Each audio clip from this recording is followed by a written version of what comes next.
नमस्कार। दिन भर की खबरों का हर अपडेट और फॉलो अप लेकर मैं हूं आपके साथ वैभव मिश्रा। खबरों की खबर हो या फिर खबरों पर असर, हमारे संवाददाता खबरों के पीछे दौड़ते हैं दिन भर।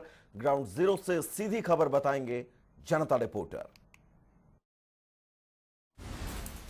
सांसों पर सियासत तो तब भी हुई थी जब कोरोना की दूसरी लहर में मरीजों की जान जा रही थी। अब एक बार फिर ऑक्सीजन संकट के मुद्दे पर घमासान मचा हुआ है।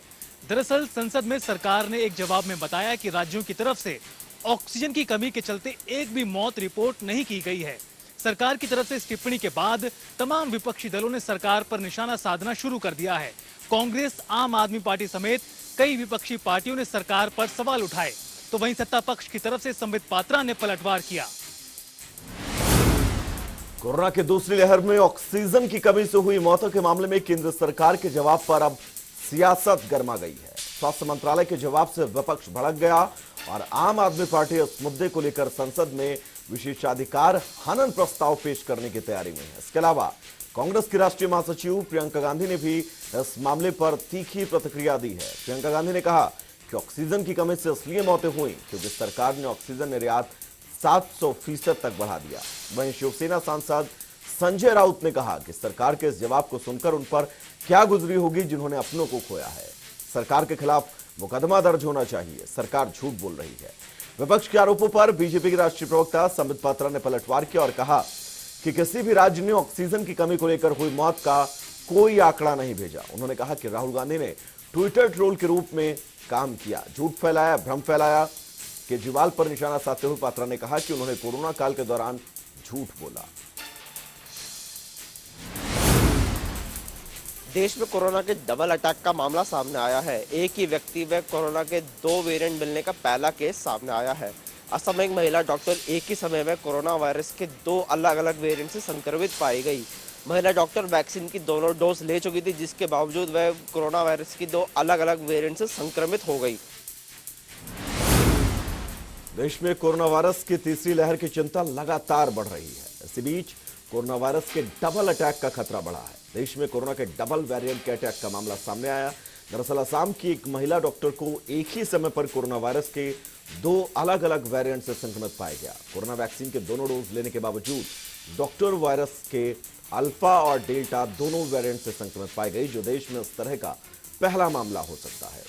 आईसीएमआर के क्षेत्रीय मेडिकल रिसर्च सेंटर के वरिष्ठ वैज्ञानिक डॉक्टर बी बोरकाकोटी ने यह जानकारी दी है। डॉक्टर बोरकाकोटी ने कहा कि दोहरे संक्रमण के कुछ मामले ब्रिटेन, ब्राजील और पुर्तगाल में सामने आए थे, लेकिन इस तरह का पहला मामला भारत में सामने आया है। पंजाब प्रदेश कांग्रेस कमेटी के प्रधान बनने के बाद नवजोत सिंह सिद्धू पहली बार अमृतसर पहुंचते हैं और आज अमृतसर सुबह से ही नवजोत सिंह सिद्धू जो है मंदिर, मस्जिद, गुरुद्वारा में माथा टेकने के लिए, शुक्राना करने के लिए पहुंचे। जिस समय उनके साथ में 60 से ज़्यादा एमएलए मौजूद हैं और कई दिग्गज मंत्री जो हैं उनके साथ मौजूद रहे। और आज सचखंड श्री हरमंदिर साहब नतमस्तक होने के बाद नवजोत सिंह सिद्धू दुर्गाना मंदिर पहुंचे, वहाँ पर भी नतमस्तक हुए। उसके बाद भगवान वाल्मीकि मंदिर पहुंचे जहाँ राम तीर्थ में, और उनके साथ में कई दिग्गज जो है मंत्री थे उस समय उनके साथ मौजूद रहे। नवजोत सिंह सिद्धू के द्वारा आज शक्ति प्रदर्शन करके विरोधियों के साथ साथ अपनों को भी करारा जवाब दिया गया है, क्योंकि जिस तरह से लगातार कैप्टन अमरिंदर सिंह नवजोत सिंह सिद्धू पर लगातार अपना गुस्सा जाहिर करते हुए ट्वीट पे ट्वीट कर रहे हैं। कल देर रात नवजोत सिंह सिद्धू पर उन्होंने एक ट्वीट किया कि जब तक नवजोत सिंह सिद्धू सार्वजनिक तौर पर माफी नहीं मांगते हैं तब तक नवजोत सिंह सिद्धू के साथ कैप्टन अमरिंदर सिंह मुलाकात नहीं करेंगे। जब इस बारे में आज जनता टीवी की टीम ने कई मंत्रियों के साथ, कई एमएलए के साथ में बातचीत करी तो उनका कहना था कि ये कला क्लेश जो है वो आपसी में सुलझा ली जाएगी। नवजोत सिंह सिद्धू को गले लगाकर कैप्टन अमरिंदर सिंह दरियादिली का सबूत देंगे और जल्द ही इस पूरे मसले को सुलझा लिया जाएगा। अब देखना है कि किस तरह से कांग्रेस कमेटी के अंदर जो जिस तरह से ये घमासान मचा हुआ है ये कब जो है वो सॉल्व होगा और किस तरह से। पंजाब में प्रधान बनने के बाद नवजोत सिंह सिद्धू लगातार ताबड़तोड़ दौरे कर रहे हैं। वहीं अमृतसर में सिद्धू ने आज मत्था टेका, तो वहीं कैप्टन अमरिंदर सिंह की तरफ से साफ कर दिया गया है कि उन्होंने सिद्धू को डिनर और लंच के लिए नहीं बुलाया था। साथ ही अमरिंदर सिंह ने कहा है कि जब तक सिद्धू माफी नहीं मांगेंगे तल्खियां और अंदरूनी कलह उनकी तरफ से जारी रहेगी। लेकिन बड़ा सवाल यही है कि सिद्धू और अमरिंदर के बीच ये तल्खी कब तक चलेगी। पार्टी हाईकमान की तरफ से फैसला लिया गया और जिस पर अमरिंदर सिंह ने खुद ही कहा था कि पार्टी हाईकमान जो फैसला लेगी वो उनको मंजूर होगा, लेकिन ऐसा होता हुआ दिखाई नहीं दे रहा है। पंजाब कांग्रेस में संख्या बल की लड़ाई में नवनियुक्त अध्यक्ष नवजोत सिंह सिद्धू जीतते दिख रहे हैं। अमृतसर में सिद्धू के आवास पर बुधवार को लगभग 60 मंत्री और विधायक पहुंचे। ऐसा माना जा रहा है कि सिद्धू ने अमरिंदर गुट में बड़ी सेंध लगा दी है। मिली जानकारी के मुताबिक सिद्धू के बुलावे पर स्वर्ण मंदिर जाने के कार्यक्रम के दौरान कांग्रेस के करीब 60 विधायक पहुंचे, लेकिन वहीं कैप्टन अमरिंदर सिंह की तरफ से साफ किया गया कि उन्होंने सिद्धू को खाने पर नहीं बुलाया और न ही सीएम अमरिंदर सिंह की तरफ से सिद्धू को प्रधान बनाने पर बधाई दी गई है। काफी समय से कांग्रेस पार्टी में नेतृत्व परिवर्तन की मांग उठ रही है, मगर पार्टी इसके चुनाव को हमेशा टालती आ रही है। फिलहाल 2024 तक कांग्रेस अध्यक्ष पद में कोई भी बदलाव होने की संभावना नजर नहीं आ रही है। हालांकि बगावती तेवर अपनाने वाले नेताओं को संगठन में एक अहम जिम्मेदारी दी जा सकती है। सूत्रों की माने तो 2024 तक कांग्रेस में अध्यक्ष पद पर सोनिया गांधी बनी रहेंगी। अगले लोकसभा चुनाव तक सोनिया गांधी ही कांग्रेस के अध्यक्ष पद पर रहेंगी। सूत्रों के मुताबिक राहुल गांधी के कांग्रेस अध्यक्ष के रूप में नियुक्त होने की संभावना नहीं है। हालांकि शीर्ष स्तर पर निर्णय लेना बाकी है। आगामी 2024 के आम चुनाव को ध्यान में रखते हुए कांग्रेस पार्टी एक बड़ी फेरबदल की योजना बना रही है, जिसमें युवा कांग्रेस नेताओं और गांधी के वफादारों को पार्टी संगठन के भीतर जरूरी भूमिका मिल सकती है। जासूसी कांड को लेकर घिरी मोदी सरकार पर अब अपने ही सवाल उठाने लगे हैं। दरअसल बीजेपी के राज्यसभा सांसद सुब्रमण्यम स्वामी ने इस मामले को लेकर मोदी सरकार को आड़े हाथों लिया। सुब्रमण्यम स्वामी ने कहा कि जासूसी कांड की जांच होनी चाहिए, क्योंकि जनता के सामने सच्चाई लाना मोदी सरकार की जिम्मेदारी है। उन्होंने साथ ही कहा कि जासूसी करवाने के लिए पैसे अगर मोदी सरकार ने नहीं दिए तो किसने दिए। पेगासस सॉफ्टवेयर से कथित जासूसी मामले में सरकार की मुश्किलें अब बढ़ती जा रही हैं।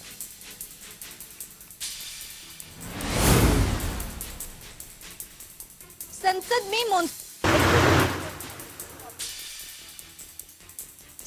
में मॉनसून सत्र के दौरान सरकार को कई मुद्दों पर विरोधों का सामना करना पड़ सकता है। अब इसी कड़ी में सरकार की परेशानी थोड़ी और बढ़ सकती है। आपको बता दें कि 3 नए कृषि कानूनों के खिलाफ 200 किसानों का जत्था 22 जुलाई से 13 अगस्त तक रोजाना शांतिपूर्ण तरीके से संसद तक मार्च करेगा। अब इसी कड़ी में दिल्ली पुलिस और सभी एजेंसियां अलर्ट पर है। आपको बता दें कि किसानों को मार्च निकालने के लिए बकायदा आईडी बनाई जा रही है। संसद के मानसून सेशन के दौरान सदन में सरकार को कई मुद्दों पर विरोध का सामना करना पड़ रहा है। बस इसी कड़ी में सरकार की मुसीबत थोड़ी और बढ़ सकती है। तीनों कृषि कानूनों के खिलाफ 200 किसानों का जत्था 22 जुलाई से 13 अगस्त तक रोजाना शांतिपूर्ण तरीके से संसद मार्च करेगा। ऐसे में दिल्ली पुलिस समेत दूसरी सुरक्षा एजेंसी अलर्ट पर है। वहीं इस मार्च के लिए बाकायदा किसानों के आईडी कार्ड बनाए जा रहे हैं, ताकि किसानों की आड़ में उपद्रव मचाने वाले असामाजिक तत्वों की पहचान हो सके।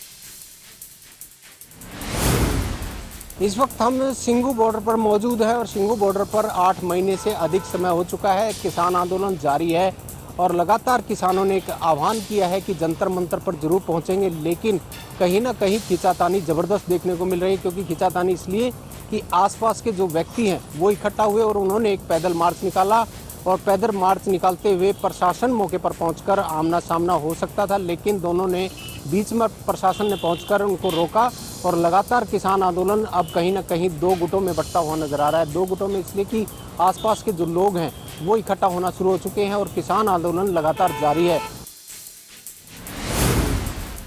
लोकसभा के मॉनसून सत्र में कांग्रेस की तरफ से उठाए गए पेगासस फोन टैपिंग के मामले में हरियाणा में भी सियासत गर्मा गई है।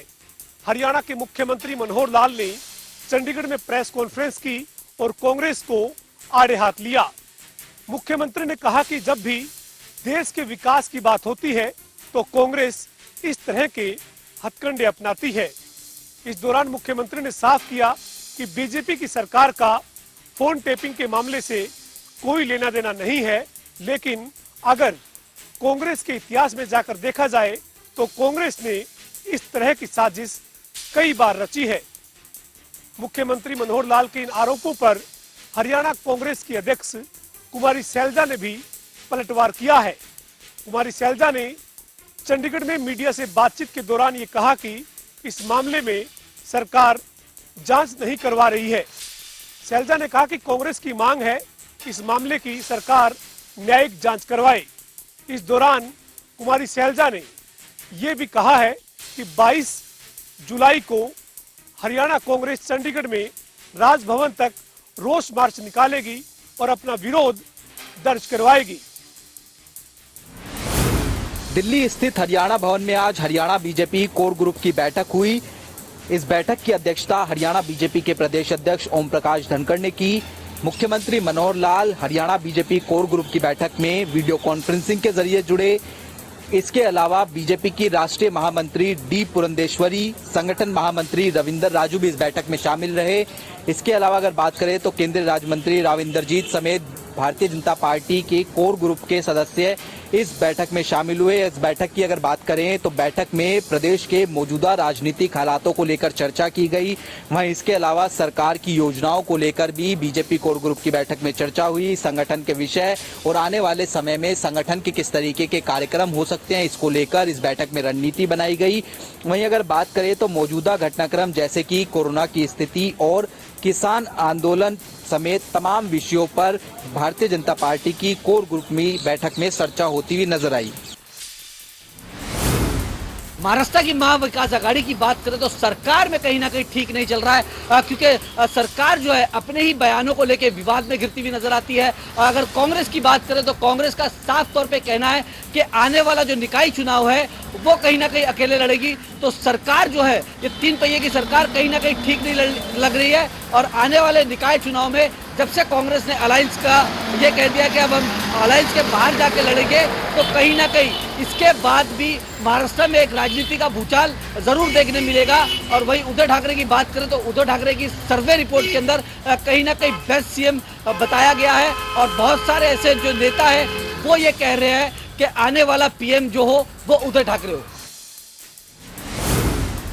दिल्ली एनसीआर में मानसून भले ही देरी से पहुंचा हो, लेकिन पिछले 3 दिनों से मॉनसून पूरी तरह से सक्रिय है। वहीं मौसम विभाग का कहना है कि दिल्ली एनसीआर में भारी बारिश की उम्मीद है और साथ ही यूपी और महाराष्ट्र समेत कई राज्यों में भी भारी बारिश की संभावना है। और वहीं इसी को देखते हुए महाराष्ट्र के 5 जिलों में रेड अलर्ट जारी किया गया है। साथ ही उत्तराखंड में भी भारी बारिश की चेतावनी जताई गई है। दिल्ली एनसीआर समेत देश के कई हिस्सों में मानसून दस्तक दे चुका है और मानसून पिछले 3 दिनों से सक्रिय है। मौसम विभाग का कहना है कि दिल्ली एनसीआर में अगले 2 दिन तक भारी बारिश होने की उम्मीद है। महाराष्ट्र में रायगढ़ और पुणे समेत 5 जिलों के लिए बारिश का रेड अलर्ट जारी किया गया है। मौसम विभाग ने उत्तर प्रदेश, बिहार समेत कई राज्यों में भी भारी बारिश का अनुमान जताया है।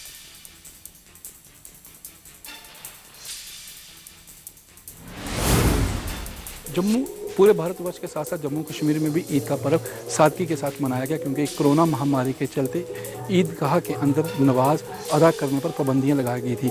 कश्मीर के काफ़ी ईदगाहों के अंदर भी मस्जिद के अंदर नमाज को अदा नहीं करने दिया गया। इसके साथ साथ जम्मू कश्मीर में कई ऐसी मस्जिदें थी जहां पर ईद की नमाज को पढ़ने पर पाबंदियां लगाई हुई थी, क्योंकि कोरोना महामारी का तीसरी लहर के चलते ये पाबंदियां लगाई गई थी। और काफ़ी जगहों पर लोगों ने अपने घरों के अंदर ही ईद की नमाज को अदा किया और खुशियों के साथ ईद का पर्व मनाया। फरीदाबाद में आज ईद उल अजहा यानी बकरीद का त्योहार शांतिपूर्ण तरीके से संपन्न हुआ। इस मौके पर जहां पुलिस प्रशासन द्वारा सख्त हिदायत दी गई थी कि कोरोना के चलते धार्मिक स्थलों पर मात्र 5 से 10 लोगों के अलावा मस्जिदों में भीड़ जमा ना हो, और इसे सुनिश्चित करने के लिए तमाम जो है थाने और पुलिस चौकी के अधिकारियों को निर्देश दिए गए थे। ऐसे में मौलवियों द्वारा भी लोगों से यही अपील की गई थी कि वे घर पर ही रहकर ईद का त्योहार मनाएं और मस्जिदों में ना आकर घर से ही नमाज अता करें। ऐसे में बाजारों में जरूर चहल पहल देखने को मिली, लेकिन बाजारों में भी पुलिस प्रशासन मुस्तैद रहा ताकि कोरोना गाइडलाइंस का पालन करवा सके। लोगों द्वारा मास्क का प्रयोग किया जाए, लोगों द्वारा सोशल डिस्टेंसिंग का प्रयोग किया जाए, बरती जाए सावधानी कोरोना को लेकर। इसको लेकर पुलिस प्रशासन पूरी तरह से मुस्तैद रहा। यही कारण रहा कि बकरीद का त्योहार पर फरीदाबाद जिले में शांतिपूर्ण व्यवस्था देखने को मिली। कोरोना काल में हुए आर्थिक नुकसान से अभी उद्योग जगत हाफ ही रहा है, रुक रुक कर सांसें लेने की कोशिश कर रहा है, या सीधे सीधे कहीं तो फिलहाल सरकार की ओर से सहायता के रूप में आर्थिक सहायता पैकेज की बैसाखी की उम्मीद भरी नजरों से देख रहा है। तो वहीं पिछले दिनों मिली एक खबर ने शहर के बड़े बड़े उद्योग कंपनियों के साथ साथ मारुति से जुड़ी छोटी इकाइयों की भी नींद उड़ा दी है। मिल रही सूचना के अनुसार गुरुग्राम स्थित मारुति सुजुकी के प्लांट से बन रही स्विफ्ट डिजायर नामक मॉडल को जल्द ही पूरे तरीके से गुरुग्राम से शिफ्ट कर गुजरात स्थित मारुति सुजुकी के प्लांट में बनाया जाएगा, जहां फिलहाल भी इस मॉडल को बनाया जा रहा है। अगर ऐसा होता है तो कहीं ना कहीं मारुति कंपनी के साथ साथ जुड़े बड़े मैन्युफैक्चरिंग कंपनियों के साथ जुड़कर काम करने वाली छोटी औद्योगिक इकाइयों के लिए भी यह दुख भरी व आर्थिक समस्या देने वाली बात होगी, जो काफी हद तक मारुति स्विफ्ट डिजायर मॉडल के कलपुर्जों को ही बना रही है। आर्थिक मंदी में पिछले 1.5 साल से कोरोना के कारण जूझ रहे छोटे उद्योग कंपनियों को मारुति उद्योग के इस फैसले के बाद सरकार क्या राहत दे पाती है और कितना दे पाती है, यह देखने वाली बात होगी। सहकारिता मंत्री डॉक्टर बनवारी लाल ने आज बावल हलके के गांव खंडौड़ा, टांकड़ी, मोहनपुर सहित अनेक गांवों का दौरा किया तथा स्थिति का जायजा लिया।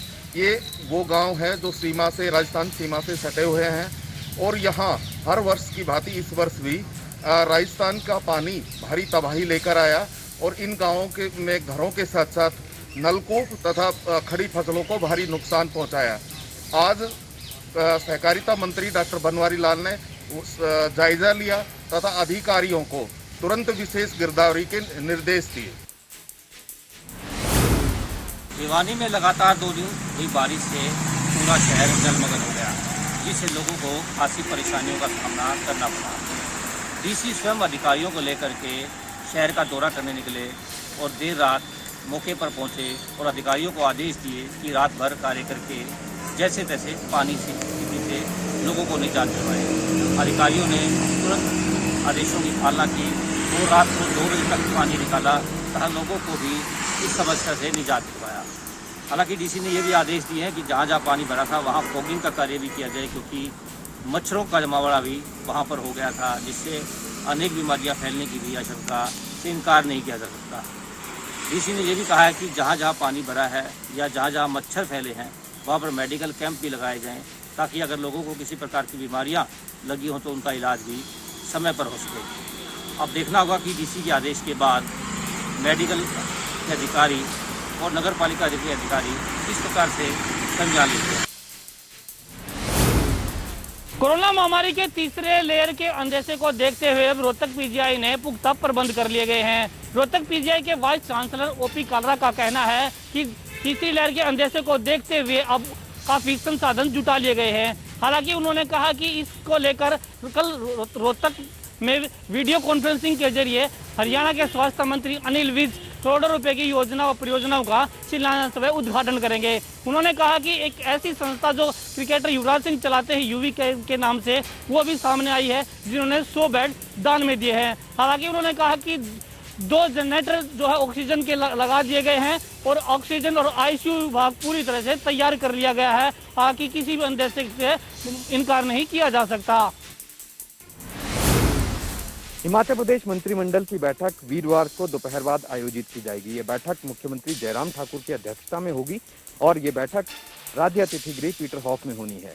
इसको लेकर सभी तैयारियां पूरी की जा चुकी हैं। दरअसल आने वाले दिनों में अब विधानसभा सत्र जो है वो मानसून सत्र आयोजित किया जा रहा है, जिसको लेकर विधेयक का ड्राफ्ट पर चर्चा होगी। यही नहीं, आगामी आने वाले दिनों में संभावित तीसरी लहर के बाद राज्य सरकार की क्या तैयारियां हैं, स्वास्थ्य विभाग की क्या तैयारियां हैं, इसको लेकर भी एक समीक्षा बैठक रखी गई है। यही नहीं, आने वाले दिनों में अब 10वीं और 12वीं के छात्रों को किस तरह से स्कूल बुलाया जा सकता है या फिर शिक्षकों को किस तरह से स्कूल बुलाया जा सकता है, इन तमाम चीज़ों को लेकर भी बैठक में चर्चा होने की उम्मीद है। इसके साथ ही शिक्षा और स्वास्थ्य विभाग में 4000 से ज्यादा पदों को भरने को लेकर भी सहमति बन सकती है। कई मायनों में अहम मानी जा रही ये बैठक विधानसभा मॉनसून सत्र से पहले कई मायनों में अहम मानी जा रही है। सिरसा में 5 किसानों की रिहाई की मांग को लेकर किसानों ने आज 2 घंटे के लिए नेशनल हाईवे पर बने टोल प्लाजा पर जाम लगाया। किसानों द्वारा लगाए गए जाम के चलते आम जनता को काफ़ी दिक्कत का सामना करना पड़ा। गौरतलब है कि किसानों की रिहाई की मांग को लेकर किसान पिछले कई दिनों से लघु सचिवालय के गेट पर बैठे हैं। किसान नेता बलदेव सिरसा आमरण अनशन पर भी बैठे हुए हैं। भारत की पहली महिला ओलंपिक पदक विजेता कर्णम मल्लेश्वरी के साथ लाखों रुपए की धोखाधड़ी का मामला सामने आया है। दरअसल उनके तत्वाधान में चहाड़ो गांव में यमुनानगर के अंदर एक वेट लिफ्टिंग अकेडमी बनाई जा रही है, जो कि एक केंद्र सरकार की योजना के तहत 5 करोड़ रुपए की राशि दी गई है, जिसके तहत ये वेट लिफ्टिंग अकेडमी बनाई जा रही है।